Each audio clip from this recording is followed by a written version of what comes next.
جیسے کہ ہم پڑھے ہیں نیت کے بارے میں، تو اللہ تعالیٰ نیتوں کو جانتا ہے، نیت کے مطابق اجر دیتا ہے۔ اب یہ لوگ راتوں رات گئے، ان کا منہ اندھیرے جائیں گے، اسی طرح وہ راتوں رات اپنے کھیت میں چلے گئے۔ جب وہاں پہ جاتے ہیں تو جا کے کہتے ہیں یہ کیا ہوا، یعنی کہ ان کا کھیت جل چکا تھا اور باقی سارے کھیت ٹھیک تھے، صرف ان کے کھیت کو ہی آگ لگی ہوئی تھی اور وہ ساری فصل ان کی جل گئی تھی۔ تو انہوں نے کہا کہ ہم کہیں اور تو نہیں آ گئے، یہ ہمارا ہی کھیت ہے یا کوئی اور جگہ ہے؟ تو اصل میں معاملہ کیا تھا؟ اصل میں معاملہ یہ تھا کہ انہوں نے جو نیت کی تھی، اس نیت کی وجہ سے اللہ نے صرف آگ ان کے کھیت میں بھیجی اور وہ ان کی ساری فصل کو تباہ کر گئی۔ تو اس لیے آپ دیکھیں کہ ہم جو بھی کرتے ہیں، مطلب کوئی بھی اللہ تعالیٰ ہمیں توفیق دیتا ہے کسی بھی اچھے کام کی، اگر اللہ پاک نے ہمیں مال دیا ہوا ہے اس میں بھی کسی کا حصہ ہوتا ہے۔ اگر ہم حصہ ادا کرتے رہتے ہیں تو اللہ تبارک و تعالیٰ اس میں برکت ڈال دیتے ہیں۔ اسی طرح آپ دیکھیں کہ جب ایک کسان ہے وہ فصل لگاتا ہے تو اس کے اوپر سے جو فصل تیار ہوتی ہے جب تو کھیت میں ہوتی ہے تو چڑیاں کھا جاتی ہیں، کوے کھا جاتے ہیں، یعنی جو پرندے کھا جاتے ہیں، تو اس کا ثواب بھی کھیت والے کو ملتا ہے، اس کی طرف سے صدقہ ہو جاتی ہے۔ تو اس لیے اور اللہ تعالیٰ برکت بھی ڈال دیتے ہیں۔ تو ہمیں اس چیز سے نہیں ڈرنا چاہیے، ہمیں جس کا جو حق ہے وہ دینا چاہیے۔ دیکھیے ایک واقعہ کہ آپ صلی اللہ علیہ وسلم کے پاس 2 شخص آئے اور ان کا زمین کا معاملہ تھا، اور وہ یہ جس کی زمین نہیں تھی، یعنی جھوٹا تھا، اس کے ساتھ اس کے گواہ تھے اور تمام اس کے پاس شہادتیں گواہ موجود تھے، اور وہ کہہ رہا تھا کہ قسم بھی، مطلب وہ کہہ رہا تھا میری زمین ہے، اور جو دوسرا تھی زمین اس کی، لیکن اس کے پاس گواہ بھی کوئی نہیں تھا۔ لیکن آپ دیکھیں کہ آپ جب بھی کوئی فیصلہ کریں گے تو ظاہر ہے آپ ثبوت دیکھ کے کریں گے۔ جیسے عدالت میں جاتے ہیں تو وہاں پہ بھی گواہیاں لی جاتی ہیں، ثبوت ہوتے ہیں۔ اب اس کے پاس چونکہ گواہ کوئی نہیں تھا، لیکن آپ صلی اللہ علیہ وسلم نے بھی ایسے ہی فیصلہ کیا جیسے کہ ہوتا ہے کہ گواہوں کو دے کر فیصلہ کر دیا، کیونکہ دوسرے کے پاس کوئی تھا ہی نہیں گواہ۔ تو اس لیے آپ نے جب فیصلہ کر دیا تو فیصلہ کرنے کے بعد اس کے حق میں زمین ہو گئی، ظاہر ہے جس کے پاس گواہ تھے جو جھوٹا تھا، جب اس کے حق میں زمین ہو گئی تو آپ صلی اللہ علیہ وسلم نے ارشاد فرمایا اسے، آپ نے کہا کہ یہ اگر تمہاری ہے تو ٹھیک ہے، لیکن اگر یہ تمہاری نہیں تو یہ سن لو کہ یہ آگ کا ایک ٹکڑا ہے، چاہے تو تم اسے لے لو اور چاہے تو چھوڑ دو۔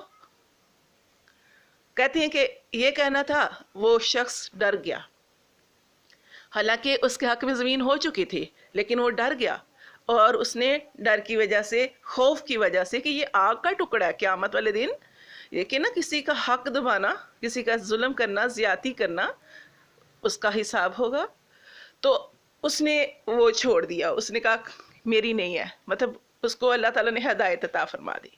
تو ہمیں بھی اللہ سے ایسے ہی ڈرنا چاہیے، خوف رکھنا چاہیے، اور اللہ تعالیٰ سے اچھی نیت رکھنی چاہیے۔ ہر معاملے میں رشتہ داروں کے ساتھ مل رہے ہیں، اچھی نیت رکھنی چاہیے۔ کوئی بھی آپ کو اللہ پاک اچھے کام کی توفیق دے رہا ہے تو اس میں بھی ہمارا کوئی کمال نہیں ہے، یا آپ کا کوئی کمال نہیں ہے کہ آپ نمازی ہیں، یہ ہے وہ ہے، یہ ساری اس اللہ کی توفیق ہے، اس کی وجہ سے سارا کچھ ہے۔ تو اللہ تعالیٰ ہی توفیق دیتا ہے، پھر انسان جو ہے وہ نیکیاں کرتا ہے۔ تو اللہ تعالیٰ ہمیں عمل کی توفیق عطا فرمائے۔ اور اگر آپ حدیث مبارکہ کو دیکھیں، یہ تو ہم نے قرآنی آیات کو پڑھے، تو اب ہم جیسے حدیث میں دیکھیں تو اللہ تعالیٰ ارشاد فرماتے ہیں انما الاعمال بالنیات، اعمال کا دار و مدار نیتوں پر ہے، جیسی نیت ہوگی ویسا اجر ملے گا۔ دیکھیں ایک حدیث میں آتا ہے کہ جب 2 مسلمان تلوار کے ساتھ آپس میں لڑتے ہیں، 2 مسلمان تلوار کے ساتھ آپس میں لڑتے ہیں تو قاتل اور مقتول دونوں جہنمی ہیں۔ آپ سے نے فرمایا قاتل اور مقتول دونوں جہنمی ہیں۔ صحابہ کرام نے عرض کی یا رسول اللہ صلی اللہ علیہ وسلم، قاتل کا جہنمی ہونا تو سمجھ میں آتا ہے، مگر مقتول کا کیا معاملہ ہے؟ مقتول کیسے جہنمی ہے، وہ اس کا کیا معاملہ ہے؟ تو آپ صلی اللہ علیہ وسلم نے ارشاد فرمایا اس لیے کہ وہ بھی اپنے مسلمان بھائی کو قتل کرنے پر حریص تھا، یعنی اس کی بھی یہی نیت تھی کہ اس کو موقع ملے گا تو وہ اس کو قتل کر دے گا۔ تو اس لیے آپ صلی اللہ علیہ وسلم نے فرمایا کہ دونوں جہنمی ہیں۔ تو کیا اگر تم چھپاؤ یا ظاہر کرو، اللہ تمہاری نیتوں کو جانتا ہے۔ اس لیے ہر معاملے میں اچھی نیت کریں، اللہ کی رضا کی. اب دیکھیں میں آپ کو جو ایک حدیث سنانے جا رہی ہوں اس کو یقین کریں سنیں اور دل پریشان ہوتا ہے. آج میں جو کام کر رہی ہوں یا آپ جو کوئی بھی نیکی کا اچھا کام کر رہے ہیں یا اللہ کی عبادت کر رہے ہیں تو اپنی نیتوں کو خالص کر لیں. اگر ہماری نیت خالص نہیں ہے تو ہمارا کوئی فائدہ نہیں ہے. اگر میں دین پڑھا رہی ہوں سکھا رہی ہوں تو میری نیت اچھی نہیں ہے, میری نیت دکھاوے کی ہے, تو مجھے اس کا اجر و ثواب نہیں ملے گا. اس لیے اپنی نیتوں کو خالص اللہ کی رضا کے لیے کرنا چاہیے. اس دین اس لیے سیکھیں کہ اس کو سیکھیں گے اللہ تعالیٰ تیرا حکم ہے, اس کا سیکھنا فرض ہے, اور تیرے دین کا آگے کام کروں گی انشاءاللہ تعالیٰ, کیونکہ اللہ تعالیٰ نے یہ ڈیوٹی آپ صلی اللہ علیہ وسلم ہماری آنکھوں کے سامنے نہیں ہے. اللہ تبارک و تعالیٰ نے آپ کے بعد یہ فریضہ آپ کی امت کو سونپا ہے, تو ہمیں یہ کام کو جاری رکھنا ہے. اللہ کے دین کو پھیلانا ہے اور اللہ کے دین کو پھیلانا ہے, اور جو بھی اللہ کے حکم ہے, اوامر ہے, نواہی ہے, امر بالمعروف ہے, نہی عن المنکر ہے, اس کو کرنا ہے. اور یہ اللہ کی توفیق سے ہے, اور اس کو اللہ کی توفیق سے ہے. اس کے پیچھے ہمیں اپنی نیت خالص کرنی چاہیے. ہماری نیت دنیا کمانے کی نہیں ہونی چاہیے, ہماری نیت لالچ کی نہیں ہونی چاہیے, ہماری نیت ریا کی نہیں ہونی چاہیے کہ لوگ دیکھیں. میں آپ کو یہ جو حدیث سنانے جا رہی ہوں اس میں 3 آدمیوں کا واقعہ ہے کہ 3 آدمی قیامت کا دن ہوگا, 3 آدمی اللہ کے حضور حاضر ہوں گے. اور وہ 3 آدمی کون سے ہیں؟ ایک ہے شہید, دوسرا ہے عالم, اور تیسرا ہے سخی. شہید دیکھیں, شہید اللہ کی اس کا معاملہ پیش ہوگا اور اللہ سے کہے گا کہ اللہ تعالیٰ میں نے تیری خاطر جان قربان کر دی, مجھے اللہ اس کا آج اجر عطا فرما. اللہ تعالیٰ فرمائیں گے اللہ تعالیٰ تو نیتوں کو جانتے ہیں, اللہ کو تو پتا تھا اس کی کیا نیت تھی. اس نے یہ نیت کی تھی کہ جب میں یعنی میری جان چلی جائے گی تو لوگ کہیں گے کتنا بہادر ہے, اس نے جان دے دی. اللہ کہتے ہیں, اللہ تعالیٰ فرمائیں گے کہ جا, میرے پاس تیرے لیے کوئی اجر نہیں, اس لیے کہ تیری نیت تو یہ تھی کہ تجھے لوگ بہادر کہیں, وہ تو لوگوں نے تجھے کہہ دیا, جا میرے پاس تیرا کوئی اجر نہیں. دوسرا عالم شخص کا معاملہ اللہ کے ہاں پیش ہوگا. وہ کہے گا اللہ میں نے کتنی تیرے دین کی خدمت کی, اللہ میں نے دین کو پھیلایا, پڑھا پڑھایا, سیکھا سکھایا. تو اللہ تعالیٰ فرمائیں گے, وہ کہے گا اللہ مجھے اجر عطا فرما. اللہ تعالیٰ فرمائیں گے کہ تیری کیا نیت تھی؟ تیری تو نیت یہ تھی نا, تو نے یہ کہا تھا کہ میں یہ کام کروں گا تو لوگ یہ کہیں گے کتنا بڑا عالم ہے, کتنا بڑا قاری ہے. تو وہ تو لوگ تجھے کہہ چکے ہیں دنیا میں, اب جا میرے پاس تیرا کوئی اجر نہیں ہے. تیسرا وہ شخص سخی کا مطلب ہے سخاوت کرنے والا, مال کو خرچ کرنے والا. سخی کا معاملہ اللہ کے ہاں پیش ہوگا اور وہ کہے گا اللہ میں نے تیری خاطر فلاں جگہ پہ خرچ کیا, فلاں کی مدد کی, فلاں رستے پہ لگایا, نیکیوں پہ خرچ کیا. اللہ تعالیٰ فرمائیں گے کہ اے بندے تو نے میری خاطر کچھ بھی خرچ نہیں کیا, تو نے تو صرف لوگوں کو دکھانے کے لیے خرچ کیا. تیری تو یہ نیت تھی کہ لوگ کہیں کتنا مال خرچ کرنے والا ہے, وہ تو تجھے لوگوں نے کہہ ہی دیا, وہ تو اجر تجھے مل گیا لوگوں سے مشہوری کی صورت میں, اب میرے پاس تیرا کوئی اجر نہیں ہے, جا.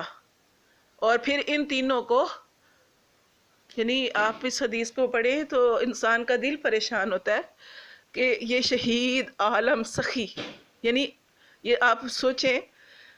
اور پھر ان کا انجام کیا ہوگا؟ اللہ تعالیٰ فرمائیں گے کہ ان تینوں کو جہنم میں اوندے میں گرا دو. کیوں؟ ان کی نیت ٹھیک نہیں تھی. دیکھیے ہم اچھی نیت کے ساتھ, سورۃ بقرہ میں آتا ہے کہ آپ کی نیت اچھی ہے اور آپ اچھی نیت کے ساتھ ایک دانہ زمین کے اندر بوتے ہیں تو اللہ تعالیٰ آپ کے اس کو قبول فرماتے ہیں, اور ایک دانے سے اللہ تعالیٰ 7 بالیاں نکالتے ہیں, اور ہر 7 میں اور ہر ایک بالی میں 100 دانے, یعنی ایک دانے سے اللہ 700 گنا بڑھا دیتے ہیں, یعنی اتنا زیادہ اللہ اجر عطا فرماتے ہیں. لیکن ایک انسان ہے وہ دکھاوے کے لیے خرچ کرتا ہے, اس کی نیت اللہ کی رضا ہے ہی نہیں, اس کی نیت صرف دکھاوے کی ہے. تو اس کی مثال اللہ تعالیٰ نے کیا ارشاد فرمائی سورۃ بقرہ میں؟ اللہ تعالیٰ نے ارشاد فرمایا کہ وہ شخص صرف جو لوگوں کو دکھانے کے لیے خرچ کرتا ہے اپنے مال کو, اس کی تو مثال ایسے ہی ہے جیسے کہ چکنا پتھر ہو اور اس کے اوپر آپ جو ہے مٹی پڑی ہو، دھول پڑی ہو، یعنی جو لوگوں کو دکھاوے کے لیے خرچ کرتا ہے اس کی تو اس کے ایسے ہی جیسے پتھر کے اوپر وہ پودا لگا رہا ہے تو کچھ بھی نہیں ہے، چکنا پتھر ہو اس کے اوپر وہ مٹی دھول ہو، وہ اس کی نیکیاں وہ جو دکھاوے کے لیے اس نے خرچ کیا وہ اور پتھر کے اوپر کچھ اگ نہیں سکتا۔ وہ اس کی مثال ایسے ہی ہے کہ جیسے تیز بارش آئے اور جو اس کے اوپر تھا وہ اس کو صاف کر دے۔ اب دیکھیں جب قیامت کا معاملہ ہوگا، اس سے بہتر ہم اپنی نیت اچھی کر لیں، اللہ مال خرچ کرنے کی توفیق دے رہا ہے، مال تو نیت اچھی کر لیں، اجر بھی ملے گا، دنیا میں بھی اللہ اجر دے گا، لوگوں کا دل خوش کریں گے، لوگوں کے ساتھ نیکی بھلائی کریں گے اپنے مال کے ذریعے تو دعائیں بھی ملے گی، عمر میں بھی برکتیں ہوں گی، صحت میں بھی برکتیں ہو جائیں گی، رزق میں بھی برکتیں ہو جائیں گی انسان تو اس لیے، اور قیامت میں بھی اس کا بہت زیادہ اجر و ثواب ہے صدقے کا۔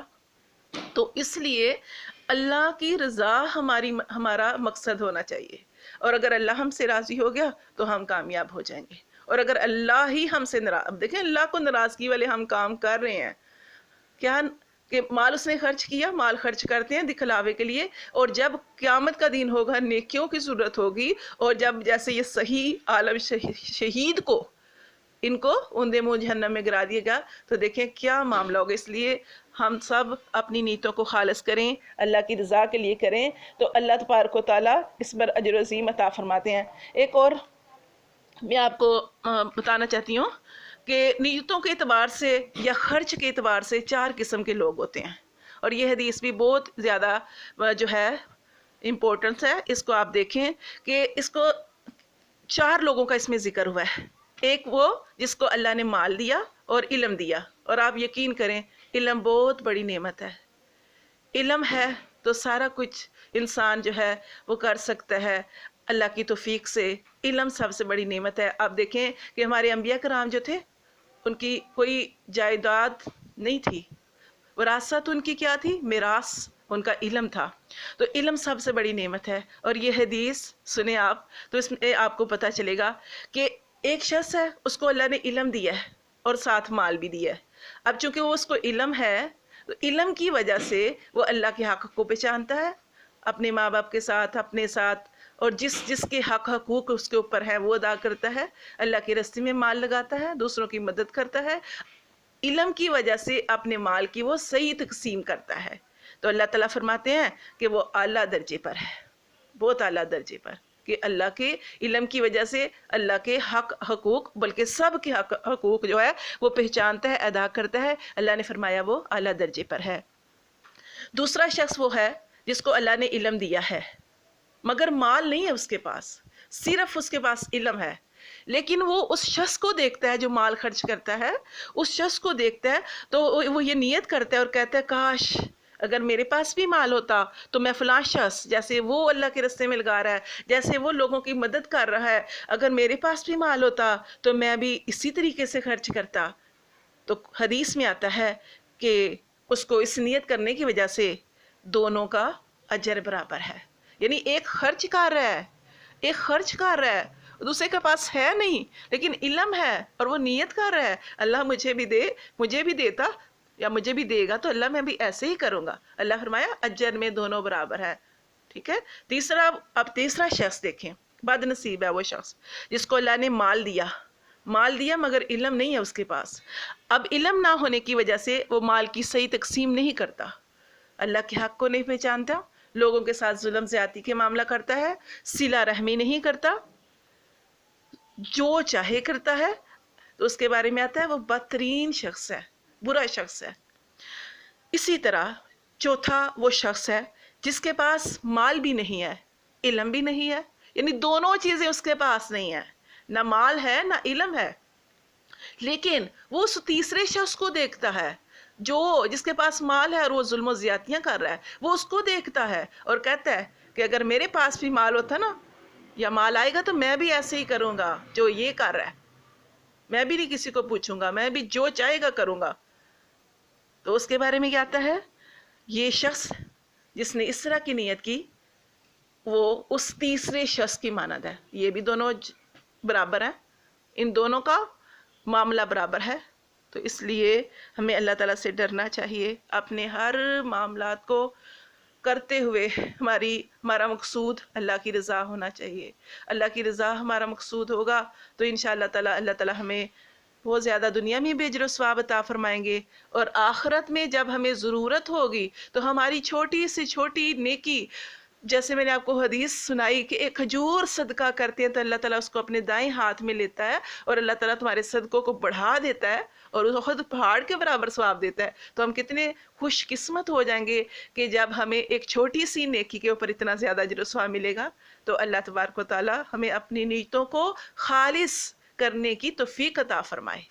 خالص ہو کر کوئی بھی معاملہ ہے ہم خالص ہو کر کریں، اور اپنی نیتوں کو اگر ہم اس سے پہلے اپنا غلط طریقے پہ چاہ رہے تھے، غلط لائن پہ چاہ رہے تھے، تو یقین کریں آپ اچھی نیت کر لیں، میں اچھی نیت کر لوں تو انشاءاللہ تبارک و تعالیٰ ہمارے لیے دنیا اور آخرت میں کامیابی ہے. اللہ تعالیٰ ہمیں اخلاص کے ساتھ جو بھی ہم معاملے کر رہے ہیں، خواہ دین کا معاملہ ہے، کوئی بھی معاملہ کر رہے ہیں، عبادت کر رہے ہیں. اب دیکھیں آپ صلی اللہ علیہ وسلم نے ارشاد فرمایا کہ مجھے تم سے شرک اصغر کا ڈر ہے. صحابہ کرام نے عرض کی یا رسول اللہ صلی اللہ علیہ وسلم شرک اصغر کیا ہے؟ تو آپ صلی اللہ علیہ وسلم نے ارشاد فرمایا دکھاوے کی نماز. کہ ویسے جب تم اکیلے ہوتے ہو تو ویسے ایسی نماز نہیں پڑھتے، لیکن تم نماز پڑھ رہے ہو اور تمہارے پاس کوئی آ گیا اور تمہارے پاس بیٹھ گیا تو پھر تمہاری نماز دیکھنے والی ہے کہ کیسے تم قیام کرتے ہو، کیسے تم رکوع کرتے ہو، کیسے تم دیکھ یعنی سنبھل کے یہ ساری چیزیں کر رہے ہو. تو وہ کیا ہے، وہ مجھے تم سے ایسا ڈر ہے کہ تم اللہ سے ویسے نہیں کا معاملے کر رہے. ویسے نہ تمہیں نہیں پتا کہ رکوع کرنا ہے، سجدہ کس طریقے سے بھی تمہارے تسبیح قیام میں مکمل نہیں ہوتی، تم رکوع میں چلے جاتے ہو، رکوع کی تسبیح مکمل نہیں ہوتی تو جو ہے سجدے میں چلے جاتے ہو، سجدے میں پوری نہیں ہوتی تو مطلب پھر قیام میں. تو یہ کیا ہے کہ معاملہ تم اللہ کے ساتھ ویسے کرتے ہو، لیکن جب کوئی تمہارے پاس بیٹھا ہے تو تمہاری نماز اچھی طریقے سے تم نماز پڑھتے ہو. آپ نے فرمایا مجھے تم سے شرک اصغر کا ڈر ہے. تو اس لیے ہمیں یہ ہوتا ہے چھوٹا شرک، شرک اصغر چھوٹا شرک. تو اللہ تعالیٰ ہمیں شرک اصغر سے بھی محفوظ فرمائے، اللہ ہمیں شرک اکبر سے بھی محفوظ فرمائے، اور اللہ ہمیں عمل کی توفیق عطا فرمائے. اللہ تعالیٰ ہمیں قبول فرمائے، اللہ تعالیٰ ہمیں معاف فرمائے، اور اللہ تعالیٰ ہمیں نیکیوں کی توفیق عطا فرمائے. قرآن مجید میں اللہ تعالیٰ نے ارشاد فرمایا فاستبقوا الخیرات، اے لوگوں نیکیوں میں آگے بڑھو. تو اللہ پاک ہمیں نیکیوں میں آگے بڑھنے کی توفیق عطا فرمائے.